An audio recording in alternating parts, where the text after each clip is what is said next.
Firearms paid us a surprise visit. I didn't hear about this. Our enterprising Russian brethren did a little import-export deal with their Canadian friends. Exhibition hockey game / military surplus sale. Illegal. Highly. Navy brought in the Bureau, fleet-wide inspection, big crackdown. They turned this place over?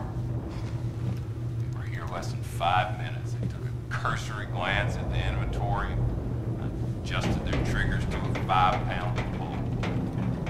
They gave me a hat. Nice. Firearms, alcohol, tobacco.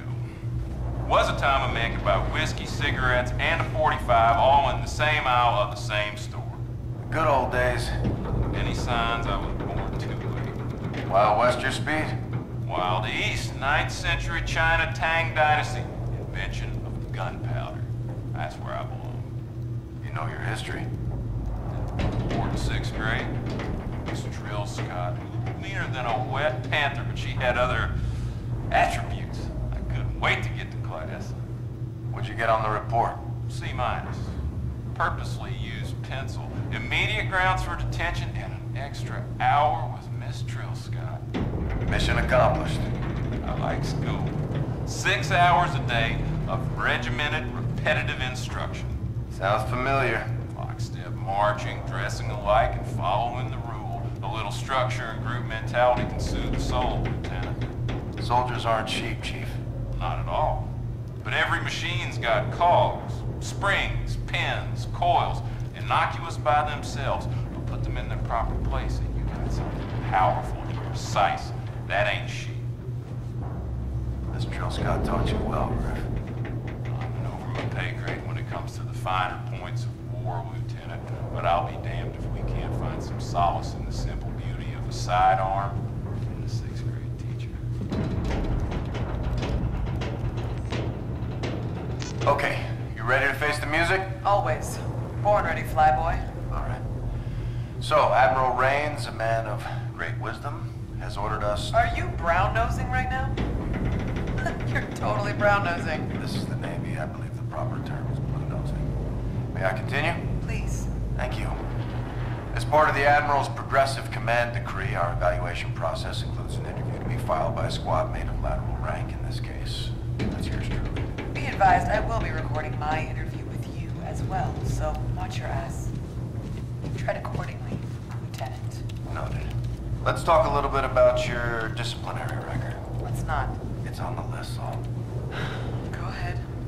You had some issues with Major Kenny. Major Kenny was a major blowhard, and he was full of shit. And his wife was a stuck-up broom rider. Oh, man. I'm gonna have to edit this. Whatever. Well, to keep things copacetic, just tell the snake shit story. You are gonna have to edit this. I know. So, I overhear this guy in a bar talking about having the record for flying low. Says he can fly under snake shit. So I chime in. Of course you do. And I tell him that you can only tie the record for flying low. Right, because eventually you're just landing or crashing. Bingo. So I see the guy the next morning on the way out to the transport, and I say, "Good morning, snake shit." And he says, "That's major snake shit, Lieutenant Salter." And that was Major Kenny. One and the same. Never got back on track after that. You buzzed his house in San Anselmo while his wife was hosting the officers' wives club formal in the backyard, so... I was doing a little low flying myself. Apparently made quite a mess. You were grounded. Several times. But when the major retired, he signed the petition for my Distinguished Flying Cross, so, hey, guess he got over it. Why should you be re-upped? I have everything it takes in spades. I understand risk. I multitask like a mother really well. And I take myself and the equipment to the peak of proficiency. Plus, I can beat anybody like a drum. Shit goes down, you want me up. That's for damn sure. Can't argue with that. Better not. All right, I think my work here is through. Ready, Reyes. You're next. I'm not nice like you. Roger that, Fever.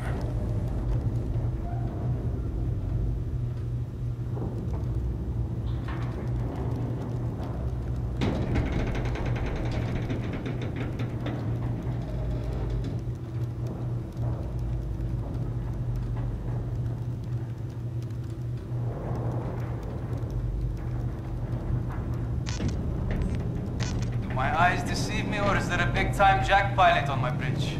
Figured I'd come and see how the other half lives. So, to what do I owe the pleasure? Just checking in, Gator. Bullshit. You're doing recon for 8 highly trained aviators who wouldn't be caught dead poking around up here. I'm on a mission. I knew it. Let me guess. Operation Why the Hell Was the Admiral on board? Am I right? Actually didn't know the Admiral was here. We saw Captain Alder and half a Stratcom skip a 2-martini breakfast to do a walkthrough. Oh, something's up. Why you? Coin toss. Don't buy that either. That's your squadron. They look up to you. Yeah, if they're sitting and upstanding, maybe. So what can't you tell me that I can't repeat? Got these images from Captain Alder this morning. Spotted by defense spectroscope, deep field scan. It's gigantic. Holy shit. About 300 meters on us lengthwise, maybe 50 wide. Big enemy ship. Tough to find a parking spot, that's for sure. I'm getting antsy. The good Lord wanted the Navy on terra firma, he'd have made the sky brown. Pilots make bad pedestrians. No one's ever collided with the sky. Granted, retribution handles like a brick in the bay, but got the old girl dialed in. You think they'll cancel the Fleetwood festivities? Over a grainy fixture? Fat chance.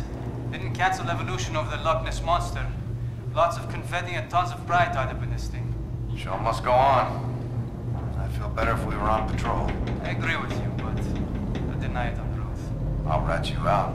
Yeah, well, just remember, I control the well deck from up here. Those plasmapheric winds get awful tough if you're in inverted me, locked out. I can always sick Salter on you. The nuclear option with the ponytail. Thanks for the intel, Gator. Come and see us more often.